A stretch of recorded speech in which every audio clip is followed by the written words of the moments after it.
Hello दोस्तों, स्वागत है आपका हमारे ऑफिशियल स्टडी अड्डा चैनल में। दोस्तों, आज हमारा प्रैक्टिस सेट नंबर 3 है, जो एसएससी जीडी और एसएससी एमटीएस में जो जीएस और जीके के जो महत्वपूर्ण प्रश्न आते हैं उस पे हम लोग चर्चा करेंगे। आज हमारा तीसरा प्रैक्टिस सेट नंबर है। दोस्तों, क्लास शुरू करने से पहले कुछ मोटिवेशनल थॉट है, उसको देख लेते हैं। लोग चाहते हैं कि आप बेहतर करें, लेकिन यह भी सत्य है कि वह कभी भी नहीं चाहते कि आप उनसे बेहतर करें। बिल्कुल सही बात है दोस्तों। आइए, मेरा आज का पहला प्रश्न जो है वो है, भारत में कितने जैवमंडल आरक्षित क्षेत्र हैं? भारत में कितने जैवमंडल आरक्षित क्षेत्र हैं? तो इसका जो है ऑप्शन देख लेते हैं। ऑप्शन ए है 18, ऑप्शन बी है 20, ऑप्शन सी है 17 और ऑप्शन डी है 19। तो दोस्तों, हमारा जो जैवमंडल आरक्षित क्षेत्र है भारत में, उसकी संख्या टोटल 18 है, जो जैवमंडल आरक्षित क्षेत्र है। आइए इसके बारे में कुछ देख लेते हैं। दोस्तों, भारत सरकार ने देश भर में 18 संरक्षित जैवमंडल स्थापित किए हैं। भारत सरकार ने देश भर में 18 संरक्षित जैवमंडल स्थापित किए हैं। भारत का पहला biosphere reserve Nilgiri biosphere reserve है। बायोस्फीयर को ही हिंदी में जैवमंडल कहते हैं। यह जो नीलगिरी है वह तमिलनाडु, कर्नाटक और केरल का हिस्सा है। इसकी स्थापना 1986 ईस्वी में हुई थी। जो नीलगिरी है उसकी स्थापना 1986 ईस्वी में हुई थी। अब मेरा अगला प्रश्न है, सांची का स्तूप किस राज्य में है? जो सांची है उसका स्तूप किस राज्य में है? ऑप्शन है गुजरात, ऑप्शन बी है मध्य प्रदेश, ऑप्शन सी है उत्तर प्रदेश और ऑप्शन डी है बिहार। इसका जो सही उत्तर है वो है Madhya Pradesh, option number B. Option number B जो मध्य प्रदेश है, यह सांची स्तूप मध्य प्रदेश राज्य के रायसेन जिले में बेतवा नदी के किनारे स्थित है। कौन सी नदी है? बेतवा नदी के किनारे स्थित है। अब मेरा अगला प्रश्न नंबर 3 है, आधुनिक आवर्त सारणी में कितने तत्व हैं?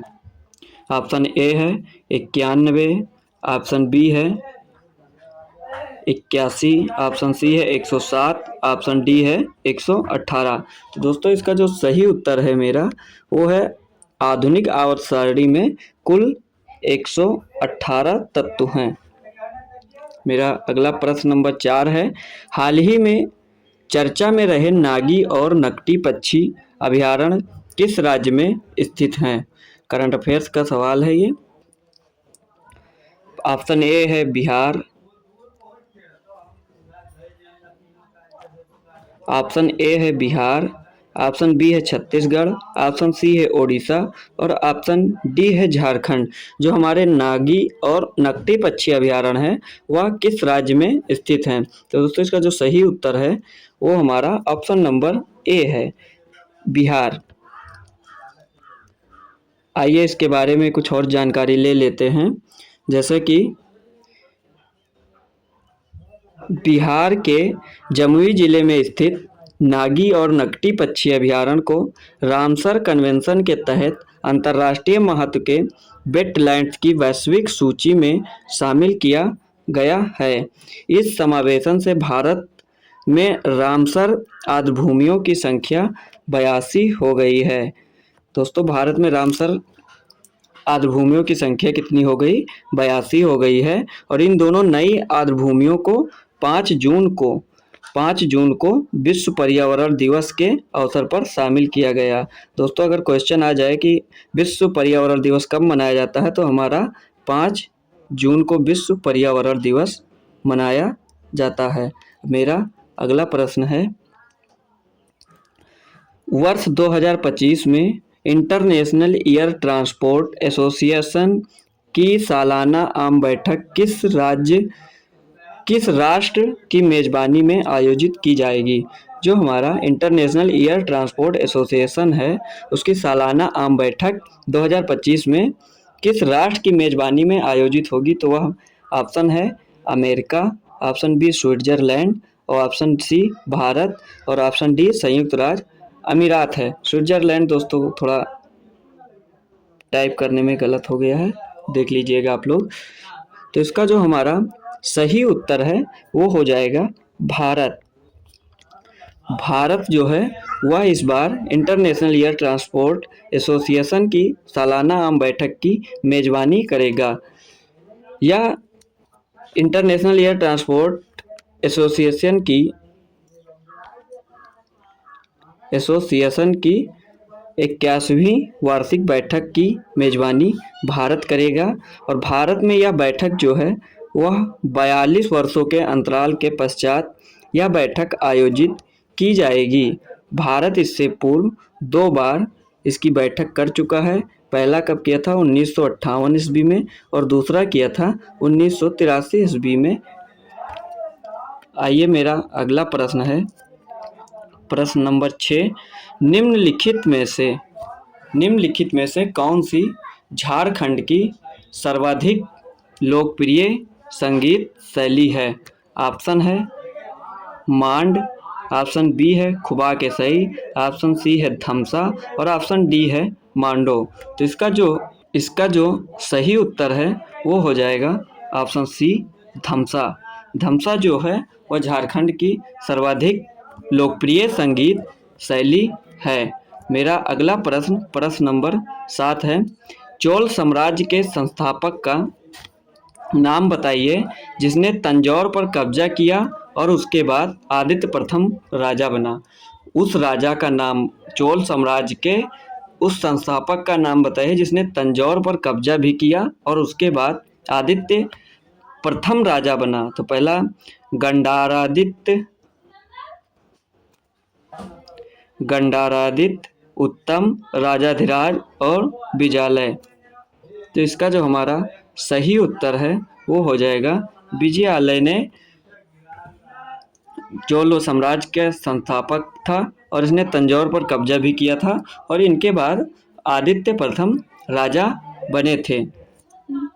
चोल वंश का महानतम शासक राजराज प्रथम थे और चोल वंश राजेंद्र प्रथम के समय चरम अवस्था में था। राजेंद्र प्रथम को पंडित चोल भी कहा जाता था। आप क्वेश्चन आ जाता है दोस्तों, पूछा भी जाता है कि पंडित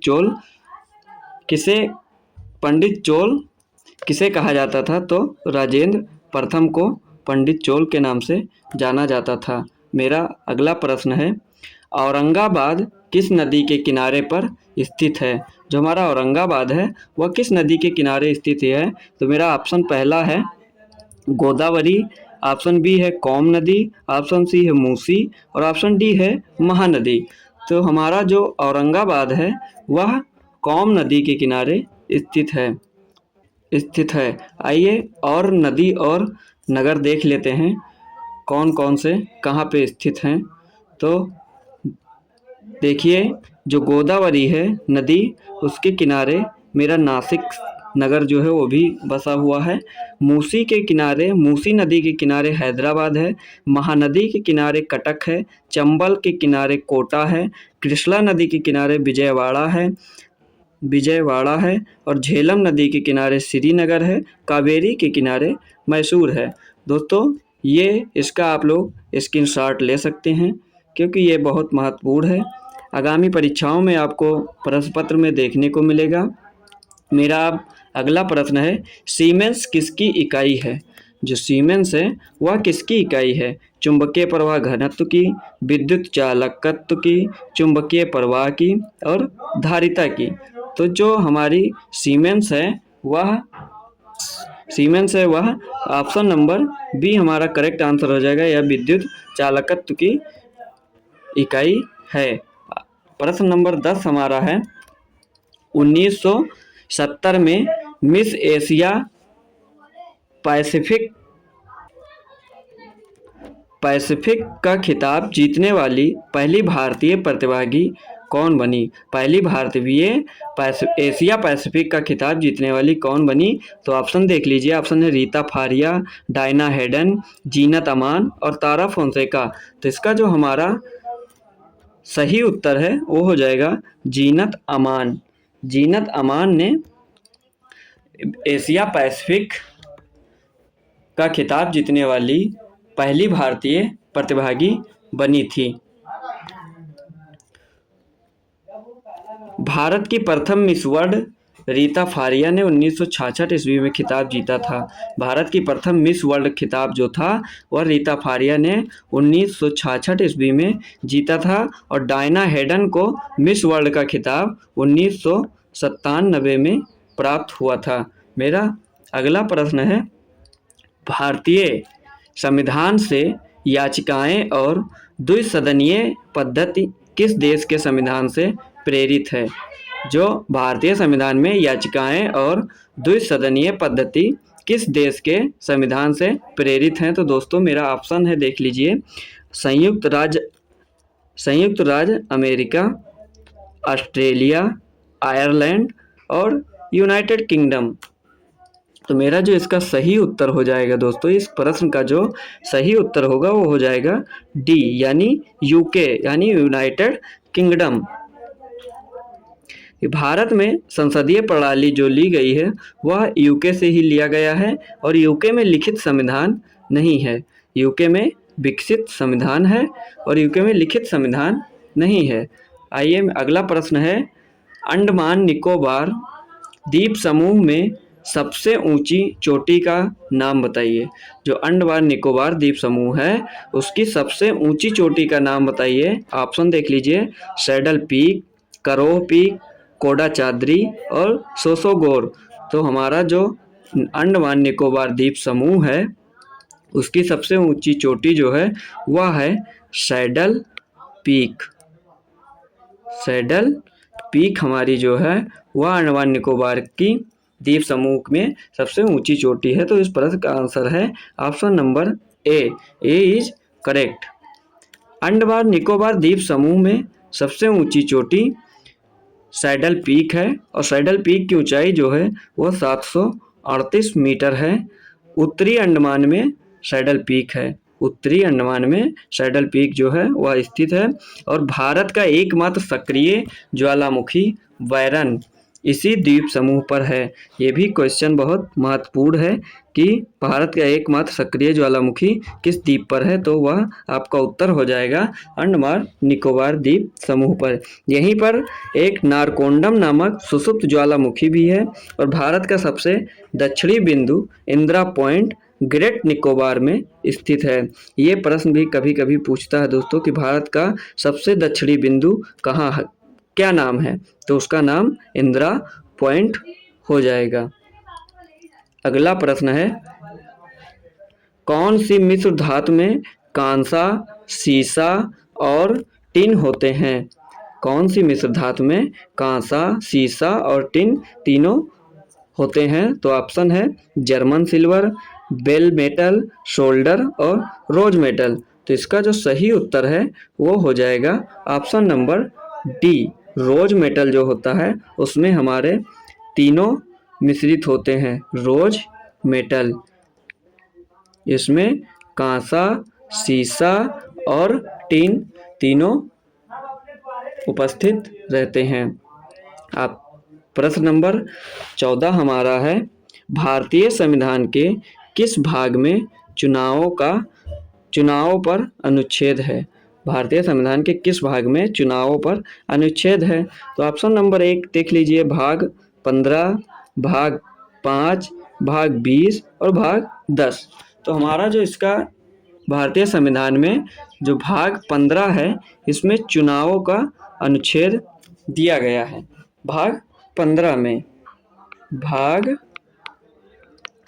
में चुनावों पर अनुच्छेद दिया गया है। देख लीजिए, भारतीय संविधान भारतीय संविधान के भाग 15 का अनुच्छेद 324 से 329 का तक निर्वाचन आयोग से संबंधित है। अनुच्छेद 324 में निर्वाचन आयोग का गठन से संबंधित है। निर्वाचन आयोग का गठन किस अनुच्छेद में है? तो दोस्तों वो हो जाएगा 324। और अनुच्छेद 325 के अंतर्गत निर्वाचन नामावली में कोई धर्म, मूल वंश, जाति, लिंग आदि के आधार पर कोई भेदभाव नहीं किया जाएगा। अनुच्छेद 325 में। अनुच्छेद 326 में सार्वभौमिक वयस्क मताधिकार से है। सार्वभौमिक वयस्क मताधिकार किस अनुच्छेद में है? तो वह 326 हो जाएगा। और संविधान के भाग 20 में संविधान संशोधन से है। जो भाग 20 है वह संविधान संशोधन से संबंधित है। और अनुच्छेद 368 में संविधान संशोधन का उल्लेख है। संविधान संशोधन का उल्लेख किस अनुच्छेद में है? तो अनुच्छेद नंबर 368 में उसका उल्लेख किया गया है। आइए हमारा प्रश्न नंबर 15 है। 1773 के विनियमन अधिनियम के दोषों को दूर करने के लिए ब्रिटिश संसद द्वारा पारित किया गया था कौन सा अधिनियम, जो ईस्ट इंडिया कंपनी अधिनियम 1784 से भी जाना जाता है? इसका ऑप्शन ए है रेगुलेटिंग एक्ट 1773, बी ऑप्शन है 1861 का भारतीय परिषद अधिनियम, सी ऑप्शन है Pitt's India act, D option है 1858 का भारत सरकार अधिनियम। तो दोस्तों इस प्रश्न का उत्तर है हमारा Pitt's India act. Pitt's India act जो है इसके बारे में और जानकारी ले लेते हैं। वह है 1773 के विनियमन अधिनियम के दोषों को दूर करने के लिए ब्रिटिश संसद द्वारा पारित किया गया वह कानून पिट्स ऑफ इंडिया एक्ट 1784 के नाम से भी जाना जाता है। पिट्स ऑफ इंडिया एक्ट के द्वारा बोर्ड ऑफ कंट्रोल की स्थापना किया गया था। बोर्ड ऑफ कंट्रोल की स्थापना पिट्स इंडिया एक्ट के द्वारा ही किया गया था। बोर्ड ऑफ कंट्रोल के द्वारा राजनीतिक मामलों में सर्वोच्च हो गए थे, वो भी कहाँ पे? भारत में। भारत सरकार एक्ट 1858 के द्वारा कंपनी का शासन समाप्त हो गया, क्राउन का शासन प्रारंभ हुआ। क्राउन का शासन कब प्रारंभ हुआ था? वह भारत सरकार एक्ट 1858 भारत सरकार एक्ट के द्वारा क्राउन का शासन प्रारंभ हुआ था। और भारत शासन एक्ट 1858 के समय महारानी कौन थी? वो थी विक्टोरिया। विक्टोरिया महारानी के समय क्राउन का शासन भी प्रारंभ हुआ था और भारत शासन एक्ट 1858। मेरा अगला प्रश्न आ जाएगा इसके बाद, प्रश्न नंबर 16। ब्लैक फॉरेस्ट एक बड़ी वनाच्छादित पर्वत श्रृंखला है जो ... कहाँ पाई जाती है? ऑप्शन है ब्राज़ील, दक्षिण अफ्रीका, जर्मनी और बेल्जियम। इस प्रश्न का सही उत्तर हमारा ऑप्शन नंबर सी, जर्मनी में ब्लैक फॉरेस्ट एक बड़ी वनाच्छादित पर्वत श्रृंखला है जो जर्मनी में पाई जाती है। अगला प्रश्न है प्रश्न नंबर 17। टिबिया किसका भाग है? टिबिया एक भाग है जो किसका है? तो ऑप्शन है हाथ का है, खोपड़ी का है, बाँह का है या पैर का है। तो इसका जो सटीक उत्तर है वह ऑप्शन नंबर डी है, पैर का भाग है टिबिया। पैर का भाग है टिबिया। प्रश्न नंबर 18 है। अमरोहा के युद्ध 1305 में दिल्ली सल्तनत को किसके ऊपर विजय प्राप्त हुई थी? ऑप्शन है इसका East India Company, option B है बीजापुर, मंगोल सेना और पुर्तगाली। तो इसका जो हमारा सही उत्तर है वह हो जाएगा ऑप्शन सी, मंगोल सेना के ऊपर जो है प्राप्त हुई थी। अमरोहा के युद्ध 1305 में दिल्ली सल्तनत को मंगोल सेना के ऊपर विजय प्राप्त हुई। अमरोहा का युद्ध जो था, यह 20 दिसंबर अमरोहा का युद्ध 20 दिसंबर 1305 में दिल्ली सल्तनत और चगतई खान के बीच हुआ था। इस युद्ध में अलाउद्दीन खिलजी के सेनापति मलिक नायक ने पराजित किया था और भारत पर प्रथम मंगोल आक्रमण का खतरा इल्तुतमिश के समय हुआ था। कभी कभी क्वेश्चन आता है कि भारत पर प्रथम मंगोल आक्रमण कब हुआ था, और चंगेज खां फारस के युवराज को खदेड़ते हुए सिंध क्षेत्र में आ गया था। फारस का युवराज का नाम था जलालुद्दीन मकबरनी था। भारत पर सबसे शक्तिशाली मंगोल आक्रमणों का दौर अलाउद्दीन खिलजी के समय था। प्रश्न नंबर 19 हमारा है, भारत रत्न प्राप्त करने वाले किस व्यक्ति का जन्मदिन राष्ट्रीय चिकित्सक दिवस के रूप में मनाया जाता है? बहुत अच्छा प्रश्न है। ऑप्शन है बिधान चंद्र राय, CNR राव, पुरुषोत्तम दास टंडन, अब्दुल कलाम आज़ाद। इस प्रश्न का सही उत्तर हो जाएगा ऑप्शन नंबर ए, बिधान चंद्र राय। 1 जुलाई को नेशनल डॉक्टर्स डे मनाया जाता है। 1 जुलाई को नेशनल डॉक्टर्स डे मनाया जाता है और बिधान चंद्र राय को 1961 ईस्वी में भारत रत्न दिया गया था। कब दिया गया था इनको भारत रत्न? 1961 ईस्वी में भारत रत्न दिया गया था और इन्हीं के जन्म दिवस पर राष्ट्रीय चिकित्सक दिवस के रूप में मनाया जाने लगा। अब मेरा अगला प्रश्न है प्रश्न नंबर 20, निम्नलिखित में से कौन सी महाराष्ट्र की नृत्य शैली है? चिरौ, ओट्टमथुल्लल, लेजिम और माचा। जो प्रश्न नंबर 20 का सही उत्तर है वो हो जाएगा लेजिम। लेजिम जो है वो महाराष्ट्र की नृत्य शैली है। लेजिम जो है महाराष्ट्र की नृत्य शैली है। लेजिम नृत्य में न्यूनतम 20 नर्तक होते हैं। लेजिम नृत्य में न्यूनतम 20 नर्तक होते हैं। जो ओट्टमथुल्ल है वह केरल का लोक नृत्य है। केरल का लोक नृत्य जो है वो है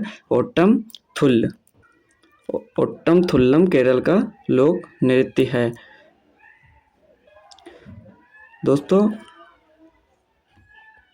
दोस्तों आज के जो 20 प्रश्न पे हमने चर्चा की बहुत महत्वपूर्ण थे और ये आगामी परीक्षाओं में आपको देखने को मिलेंगे। जैसे SSC GD और SSC MTS की परीक्षाओं में ये प्रश्न आ सकते हैं।